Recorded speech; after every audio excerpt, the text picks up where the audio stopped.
Bonjour, je m'appelle Delphine Boutet, je suis responsable de la Digiferm de Boinville. Alors, le projet Digiferm est un projet qui est né il y a à peu près un an et qui regroupe l'ensemble des instituts techniques, Lidl, l'ACTA, l'ITB, Terrinovia et bien entendu Arvalis. Notre objectif est de préparer le futur à travers des fermes numériques sur lesquelles on va tester toutes les nouvelles technologies. Sur la Digiferm de Boinville, nous souhaitons augmenter les performances techniques, économiques et environnementales de notre exploitation, notamment en mettant en œuvre de l'agriculture de précision.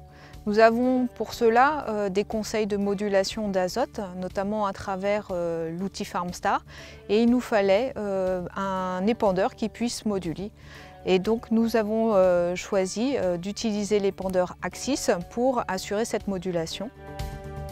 Alors cette année, nous avons donc utilisé l'Axis de chez Kuhn pour faire des apports de fertilisation azotée sur les orges de printemps, sur les blés tendres, sur les maïs, sur les colzas.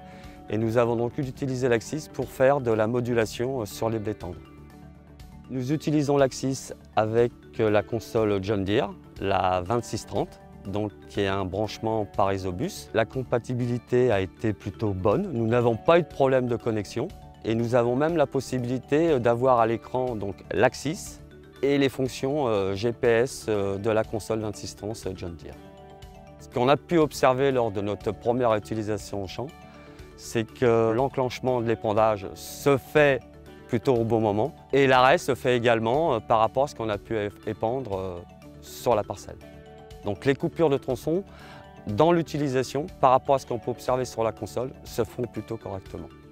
Nous avons utilisé la modulation droite-gauche qui s'est plutôt bien passée encore là au niveau de l'écran. Nous n'avons pas fait de contrôle au champ, mais par contre les quantités gauche-droite étaient bien différentes en fonction du besoin demandé sur la parcelle.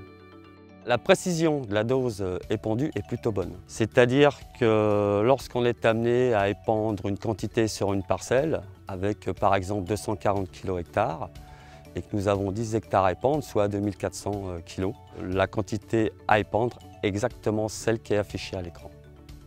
Pour un premier apport SIU, le bilan est plutôt positif, dans la mesure où ce qu'on est amené à rechercher lorsqu'on est utilisateur de ce type de machine, c'est avant tout du confort et une lecture facile. Ce qui est le cas avec ce type de machine, avec une console qui est assez intuitive et on n'a pas besoin de reprendre la doc pour être amené à utiliser l'outil.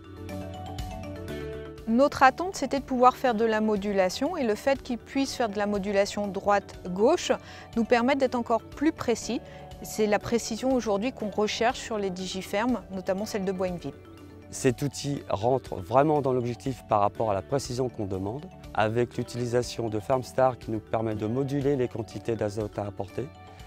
Et les autres outils devraient être ouverts davantage pour aller vers ce sens de façon à être le plus précis possible lors des interventions sur parcelle.